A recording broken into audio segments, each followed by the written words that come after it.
know you couldn't wait for me to bring you yet another couple who'll share their story of love, passion, life's glories, and Pia Mangori. My name is Karen Dumia, and we bring heartfelt tales of imperfect couples who create their perfect journey together.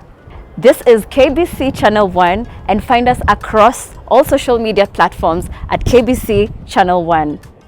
Today, I'm in the heart of Eastlands, bringing you an amazing story of an amazing couple in Embakasi for the estate. We're here to meet the couple. Come, I'm excited.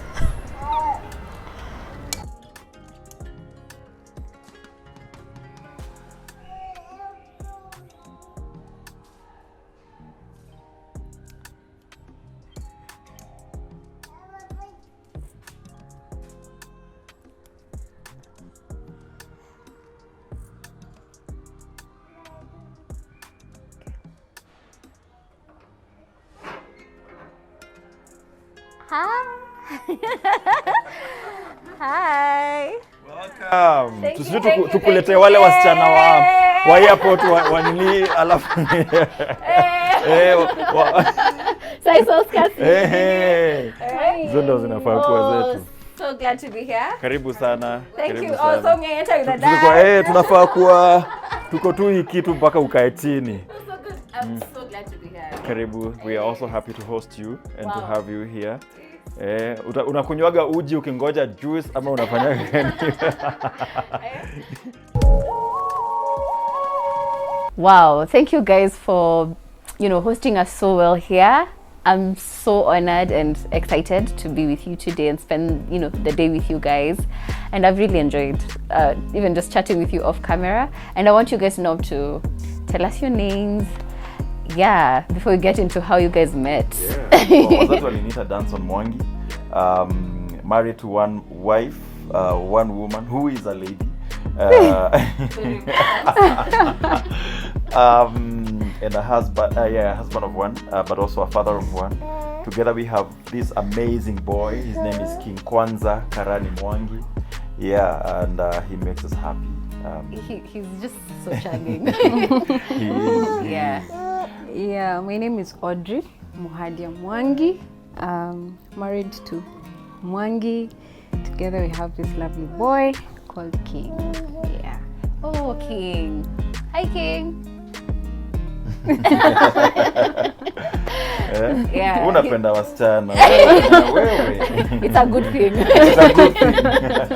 So I want you guys to tell us, how did you guys meet? Hold that thought. Before we go into that, let us make you a cup of tea. Oh, really? Okay. Oh, that's so nice. Yay.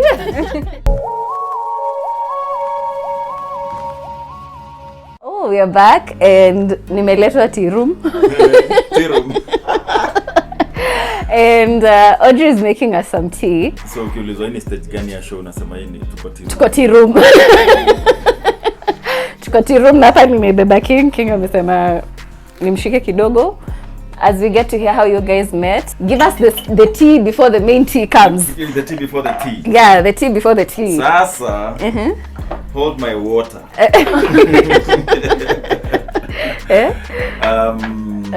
Yeah, we normally have something we do with my wife called Hadithi Zetu. It's one of our products. Yeah. It's actually a relationship or marriage ministry that we have. Oh wow. Hadithi Zetu. So brace yourself for Hadithi Zetu because it's about to go down. Leo ni nyinyi mnatupea hadithi yenu. We are ready, we are ready. But we met in 2017. Yeah. Ukisikia nimeblanda si unanichuna tu. Yeah. We met in 2017. A church. Oh, okay. Yes. So I was serving a church. I think I was doing my training. Either pastoral traineeship or it's one of those leadership trainings. Baba. Ukosha hii story. Kuna So 2017 in church? Yeah, 2017 in church I was serving, and then all of a sudden wameleta. So your time nimeamua mimi na serve. Yeah. Nimekuwa heartbroken right, left and center. Niko like Sasa mimi narudia first love. mimi niko like Yesu. First love. Yeah. So niko huko na serve. Yeah. Then wameleta na at that point nishamua. Mimi madem wa hii church sijisikii. Like scandal. What you break up, so what happens? Yeah. So tuko huko, I'm serving, and then they bring this girl studio. Okay. So a church has studio. Okay. So wanaleta udem kwa studio. Like a music studio? Not a music like production studio okay. for what goes on air. Camera. Yeah. Okay. But now side their sound. Okay. I see. Yeah. I see. So kuna udem naonaga huko, but mimi niko like whatever, mimi kila mtu kazi yake. Yeah. But she's really cool. Ni kitu. Niko like Yesu. Focus. Yeah, so we do that for some time. Yeah. But kwa lab zangu kitchen, I think niko nimeendea chai or something. Tukapata na huko yeye akiendea chai. Yeah. So nikamwangalia, tukasalimiana for the first time. And then after tumesalimiana, kila mtu akaenda shughuli zake, and now I could see her more often. You know, like somebody that you've now had contact. Yeah, so now I can see her more often. Yeah. And because zile za sawa, you cool, but mimi wacha ni focus. So that goes on until I have a birthday. My birthday is in July. Yeah. But I'm like, udem lazima akwe ni noma. Udem anakuja sound. Hebu tumuone. Hebu jitokeze mama huku. Hebu tumuone. Voters wanataka kuona. So it's my birthday. Yeah. But birthday yangu ikapita. It's around it's on 10th of July. Yeah. But now a friend of mine tells me now that birthday yako ilipita, so we need to do something for you. Like it was a simple thing I did. So how about I organize a party for you in my house? Okay. So I am like, mimi hata sijisikii na history. So I just invite a few friends of me tuende hii bash. Yeah. So nika invite watu on the day of the bash, 17th July 2017. Dates. My brain is not failing me. So we're about to go to head after church. But saa kuna udem anakaa hana form. Ako tu anasema alikuwa na form, but hakuwa na form. Msidanganywe. Hakuwa na form. Alikuwa na form. So tukaenda on our way.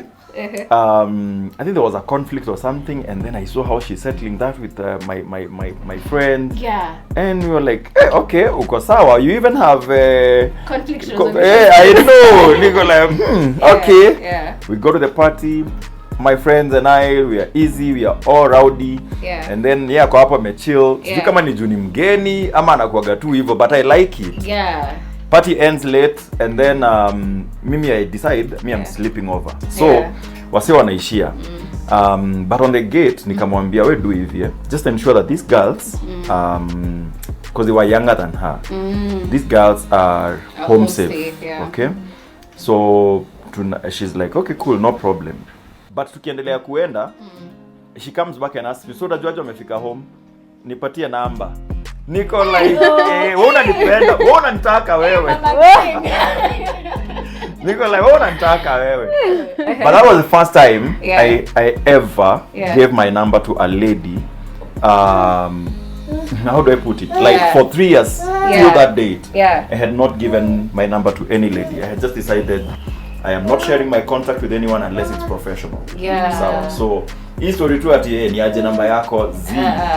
And now I give her my number. After she's told me tumefika na kila mtu ako home, mimi naishia home, we now truly chat through the night. Oh, okay. Imagine. Thank you. That had never happened. Where were the process?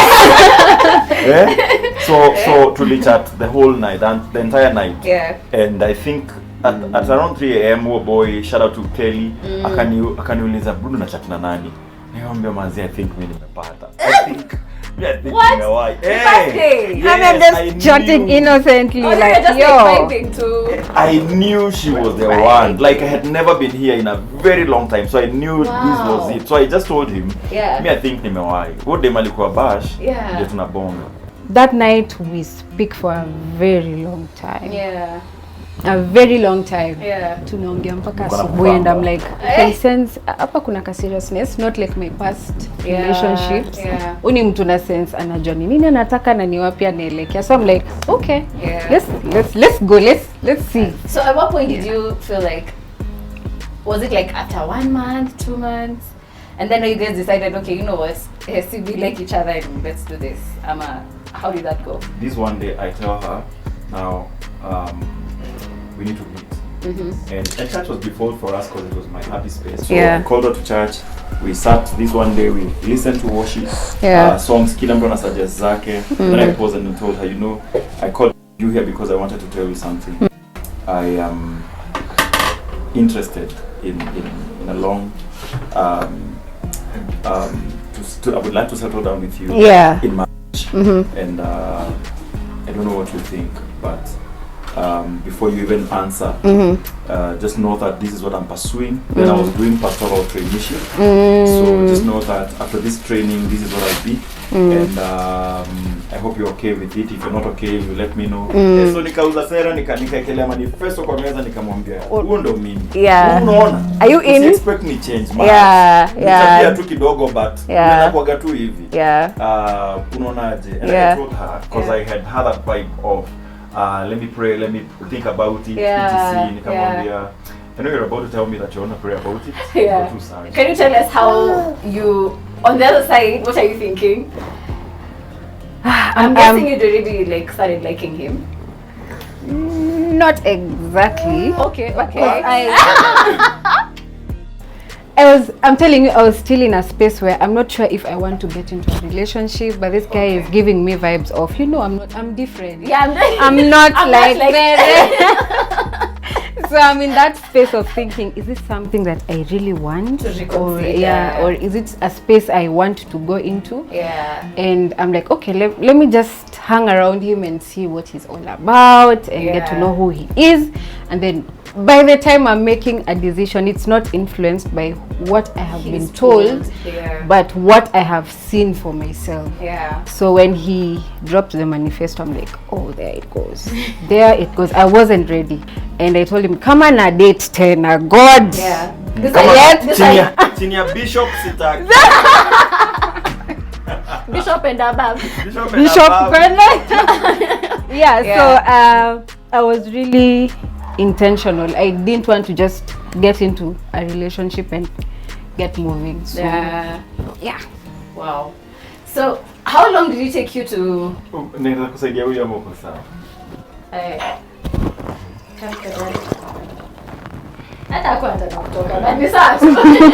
See you later. So let me ask you, so like how long did it take you to now come with the answer and warm up to the idea of, you know what, this is what I had prayed to God for? I think it was in a span of a month. I remember there's a time he had invited me out, and then we went to our now best couple. And they hosted us because we had gone out of town and we came late and I didn't want to go home, and he suggested, let's just go to my friends, spend the night there, and then I'll take you home the following day. And that's where I said yes. He's the one. Alingoja kila mtu alale. Akakuja akaniambia it's a yes. Niko like, which one? For what?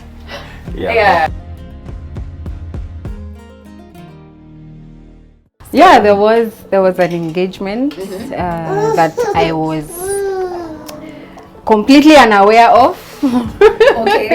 Completely.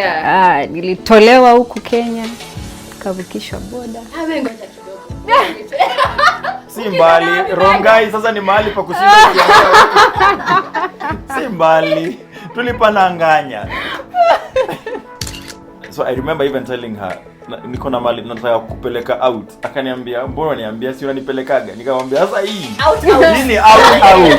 Hii wewe na wewe ujui wewe. Like outside Kenya. Yeah, to distance. So mi najua tu tunaendanga anyway, so I'm not expecting anything much. But he's tagging along his friends. I'm like, awa wanaenda kufanya And then they are taking photos. They're telling me simameni pamoja. But because I love photos, napenda kupigwa picha. I'm not thinking about it too much. Tunafika huko on the D-Day na mbuvae vizuri. I'm even trying to help him dress up. All that is being documented. I don't know. You have no idea. I have no idea. We go to this restaurant and they are playing songs that I know. Like my favorite song. But song inakampa like, hey, my song! So inaisha and then the next one comes on and like, kwani wamejua song zangu aje? But I'm not even thinking about it too much. So kuna mahali nikabaki tu huko nje kubai mahindi choma.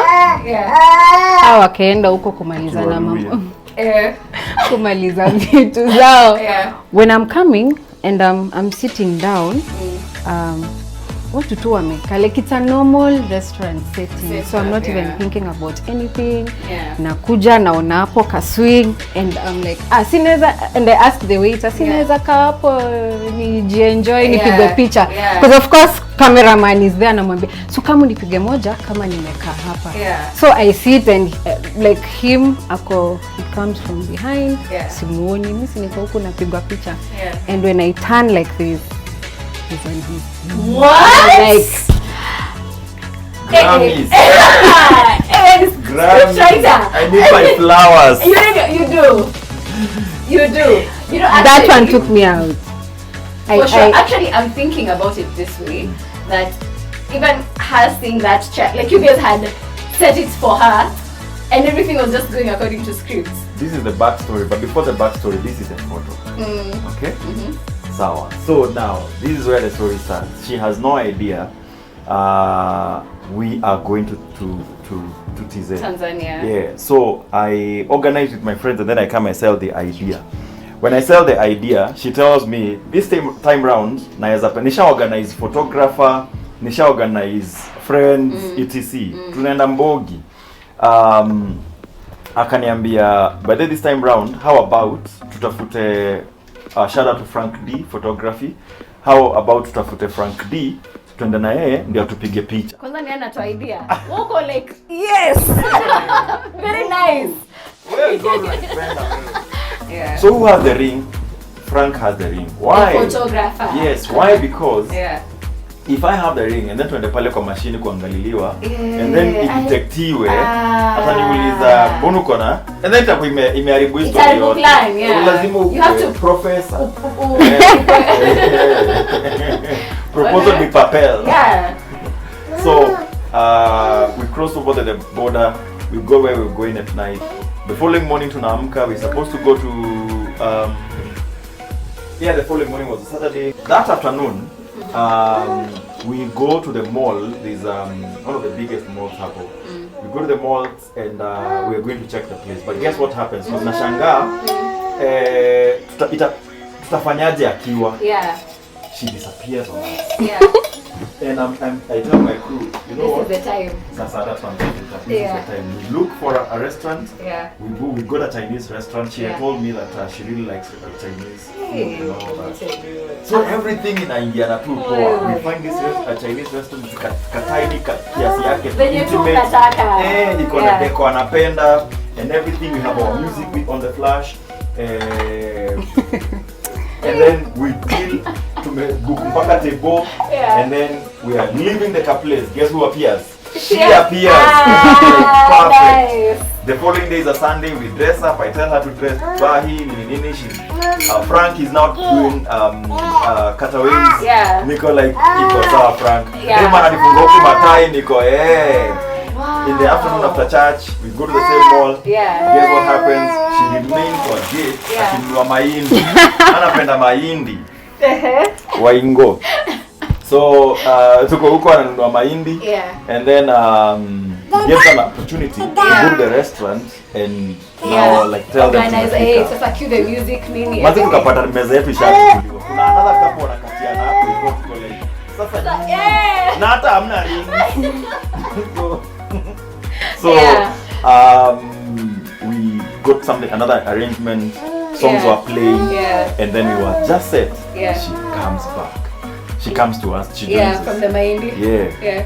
So amekuja hapo Kule mahindi yangu kaa kwanza. chini, and now that story that she gave, and everything fell in place. Actually, I feel like everything conspired for that You know, engagement to go the God way it is. ananipenda mimi. God ananipenda. So everything she said yes. Yeah. And then I think it's after that she was like, what did I just say? She cried. Hallelujah. Oh. So she's ready. Yeah. Ah, okay. Yeah. Sasa We can- we can serve and just sit down.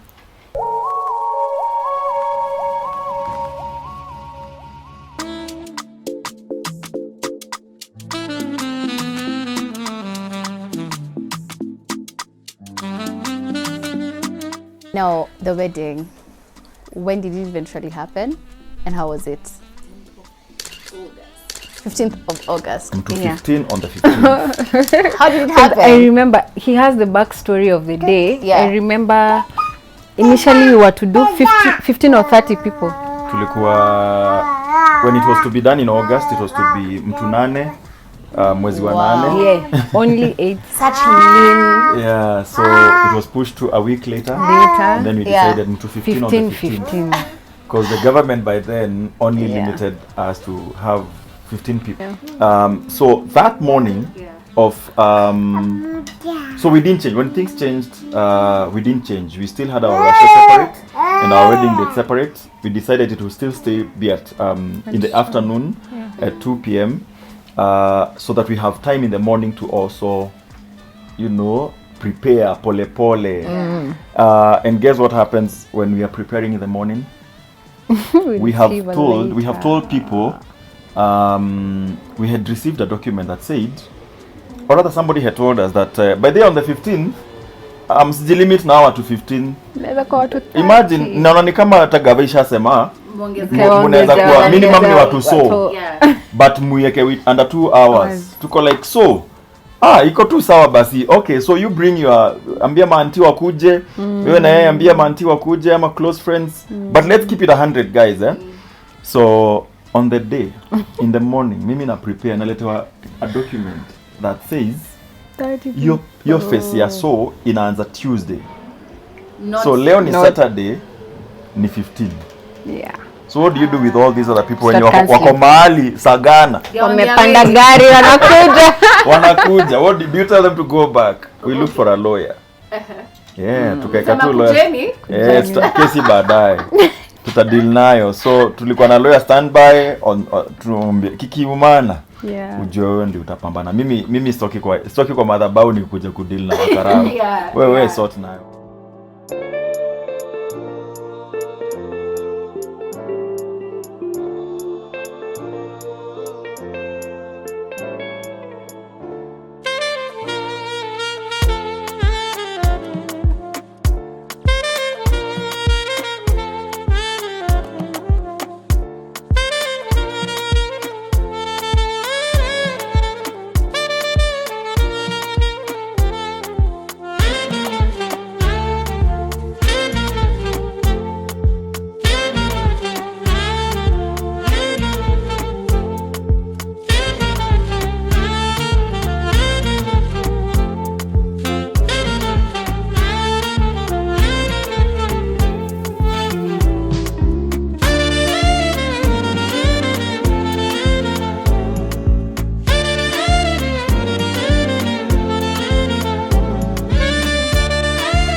far has been him investing in things that I love.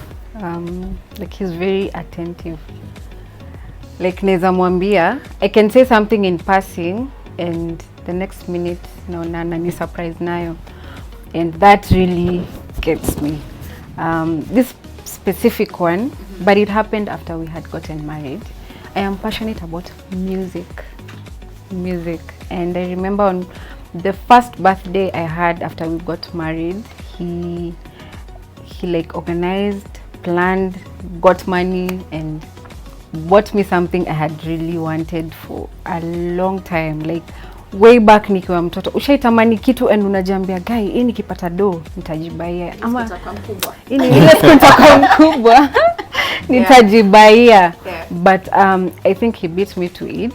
He surprised me. Ali plan a small birthday party. I can invite a friend of mine who could really sing, and his friends wakani buy a guitar na wakani surprise nayo. This one has strings attached. This one with strings attached. So, I know you love singing. I pray that you will sing your way to God's hand. Well, I can't really play.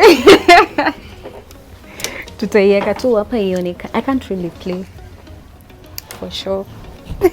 It's Daddy. Ni marriage. I will tell you what happens. Yeah. You buy people things. They really want those things. I'm learning. What do you mean? Then they don't use those things. So Dante, what is the most memorable, one of the most memorable things you carry and hold dear? With growing up, I really suffered and struggled with self-esteem. Okay.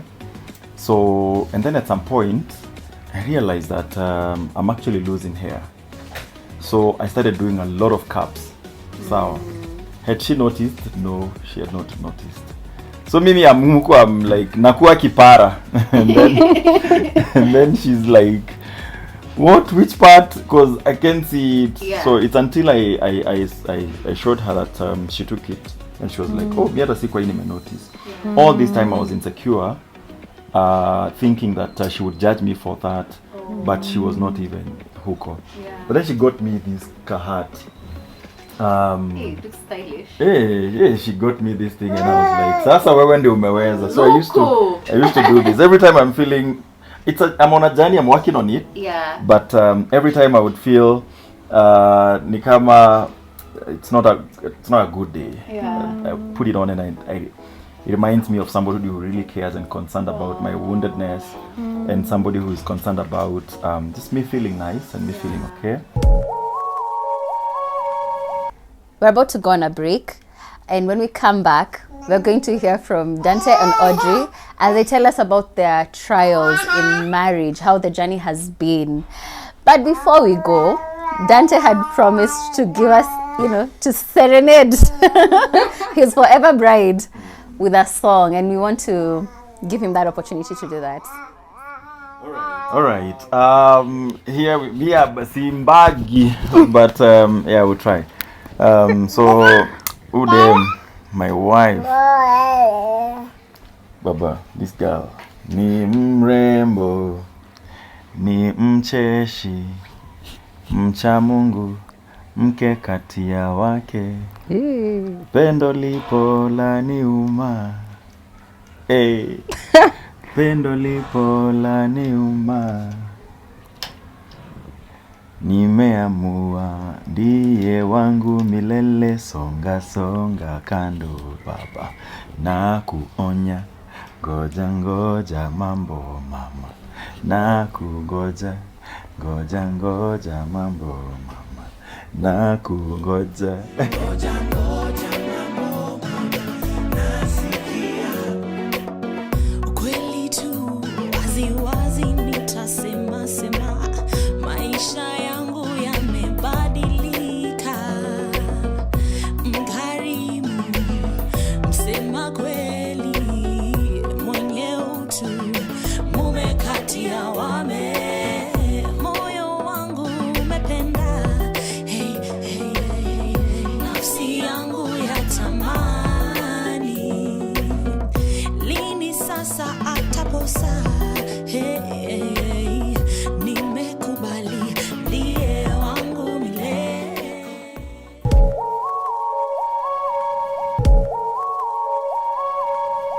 Welcome back. We're here with the Mwangis and we've enjoyed to listen to their amazing story full of adventure, surprises. I know you have enjoyed it. And before we continue further, I want you to follow our social media platforms on your screen and interact with us. Tell us what you relate with about this couple, what you have learned from them. Now we know when you said your vows, like we said, there's always for better and for worse. Come on by and by. Have those vows been tested yet? We would like to know. Even before we got married, our love was tested.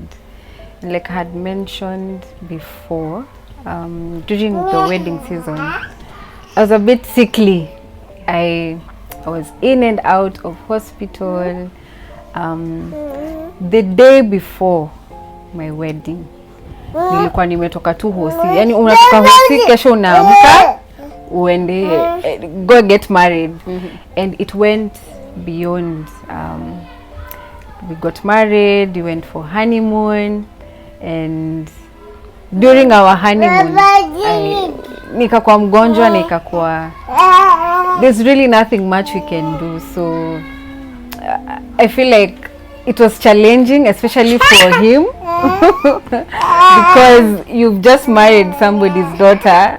It's now your responsibility. I can't start calling my parents. I remember that Thursday, we were in hospital. Thursday is when we did our rehearsals.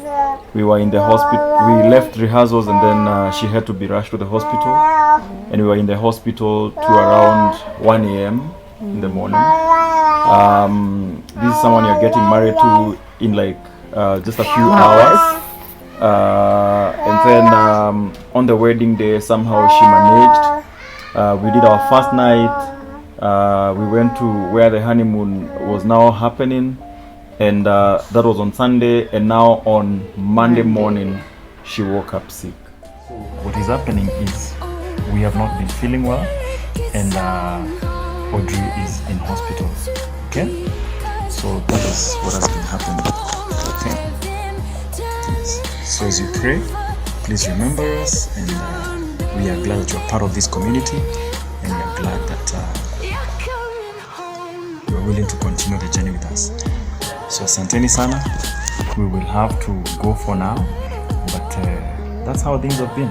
Here we are, calling room service and seeking help and trying to get medics and all that. And I remember we even went to hospital. Yeah, we went to hospital, still in honeymoon. But now we had now to wait until we get back to Nairobi, and we came. I remember that time we did an interview just like this with a TV that had booked us when we were on honeymoon. But after that interview, she fell sick again, and we had to go to the hospital again. But now I didn't come back with her. She was admitted. Wow. This is barely like 48 Yeah. hours. Less than 48 hours. So dramatic. Yeah. The quick thoughts are, and everyone is thinking, sasa kwa mali unapikiwa tu mayai na sausages unaletewa kwa meza, kumbe huko una warm malenge upeleke hospitali kwa mtu wako. So from honeymoon bed to hospital bed, and that was not very easy for us. So the entire time she was in hospital, I cooked, I took food to the hospital every day. I stayed with her in the hospital every day. We had very supportive parents who came to see us every day. My parents would travel all the way from Shags to just come and see us. Her parents were present. We had support, but it was at the end of the day, mgonjwa ni wangu. The other thing that was also tested is me. I was really tested again, because as a man, so we had looked for a house. I had moved from a big house, and I was looking for a bigger house for both of us. The now, family, right? yeah. And we couldn't get a house. So we ended up settling for her house, which was smaller, right? and we were there for some time. So, but we asked God, we want to be here for this number of period of time, and then we want you to please relocate us and give us something else. And that is what He did. But that period of time when we were there, it was very difficult for me, and even the men watching this, like, who gets married and moves to the wives or the girls' house. It doesn't. Men don't enjoy that. But I think for me that was one of the biggest and most challenging times, because what do I even tell my friends when they come to visit? Name wakuja wa visit wapi? Without them asking me, uko kwa Audrey. You know? And then I'm reminded again, si kwangu. But God worked on me. I think that was a heart issue that He was dealing with, and I needed that surgery. That made me the man I am today. And those insecurities and that idea of wanting to be niko na kwangu, I think that was shrunk, ilichukuliwa ikapunguzwa ikambwa no tutakupanga. And that was a very instrumental season of our lives also. But now fast forward, we are married. We are asking God, please, we would want to have a baby. In our dating years, we prayed, and I used to lay my hands on her tummy, and I would pray for that womb, and I would tell God, once we get married and at the right time, please bless us with a baby. 2 years later, we went back to Him and we told Him, we are now ready. If it is your will, please bless us with a child. And we started praying for a child. Actually, I didn't know. when I got pregnant, conceived. When I conceived, I didn't know for, I think, quite some time. But I remember that season was very tough for us, because we were fighting a lot. Really? Of course, not physical, but yeah, just not understanding each other. Really? Like, yeah, it was that bad. I even sat her down and I told her, I think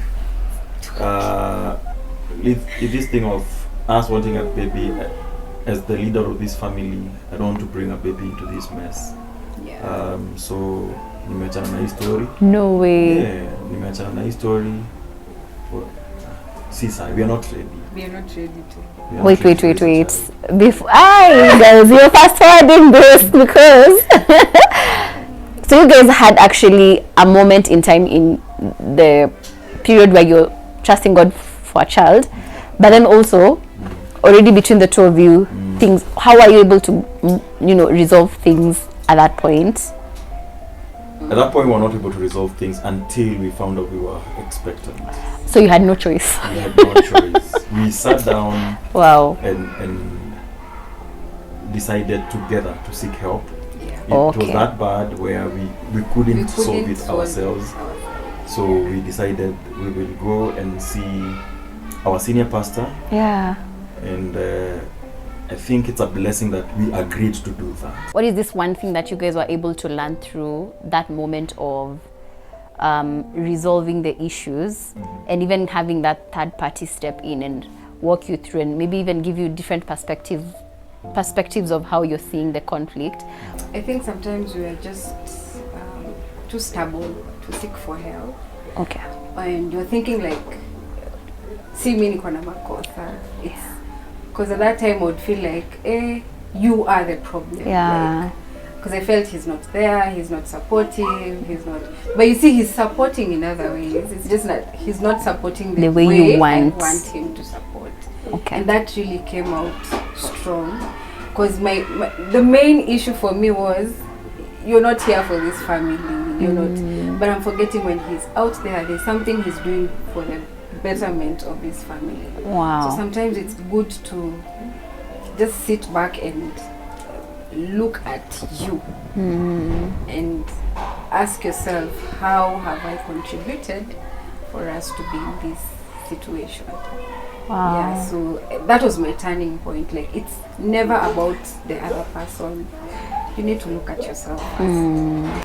And then, so just that realization of God loves us so much. We may not at this point be loving each other, but God loves us so much, and therefore, so if He loves us, He loves her that much, then why can't I see that? If He loves me this much, why can't she see that? And now together realizing, I think we don't really have a problem as a couple, but I have a heart issue that needs to be addressed, and she has a heart issue that needs to be addressed. But in the midst of all this, there's a God who is orchestrating everything and even entrusting us with a whole human being. So how did the meeting with the parents go? She met my parents first. Unakumbuka ile event ya ile siku fulani just before she said yes? So there was Ile ya MC. So your gig, 3rd of September, she had met my parents. Why is because that gig was out of town, near our shags. Okay. Now that gig required us to spend the night, but because we are trying to be pure, what happened is I took her to my aunt's place, and I slept at our place. Sawa. Okay. So the following morning, tunajipanga kwenda, and that it was a wedding I was emceeing. That wedding, my parents were part of the team. So in the morning when people are kutanaing somewhere, we were there. Of course, my auntie had told my mom, nimeletewa mgeni.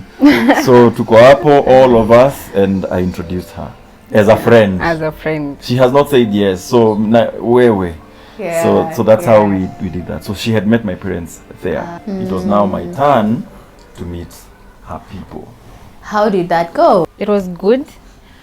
He came with our now best couple, Eric and Mary. Eric and Mary. Shout out to Eric and Mary. They really helped us, especially because I didn't know what was required. We just said we will just visit.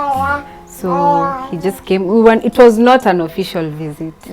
So I just invited him home over lunch with my parents. It was just now coming to say, this is a friend I have met. Now we put our intentions on the table, and our parents really prayed for us. I think that was memorable. Yeah, that was a highlight. That was a highlight. They prayed for us.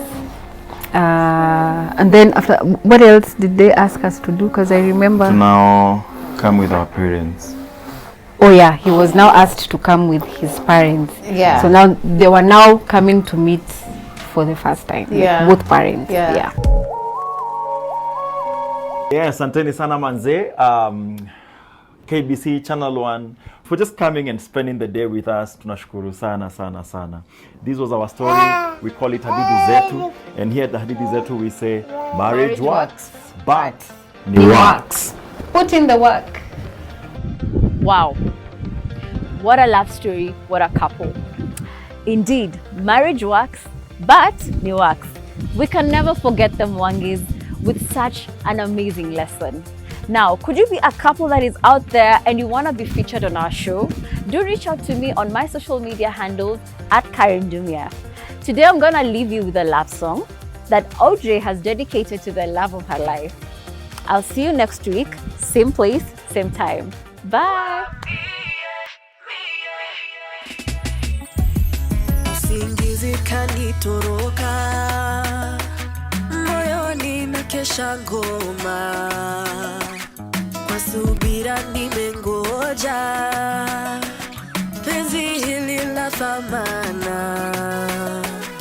Tangu tulipokutana, nafsi zetu kapatana, ndani mbali tumetoka, tangu kuchumbiana. Siku yetu imefika, hakuna tayezuia, ajalie Maulana, pete tutavishana.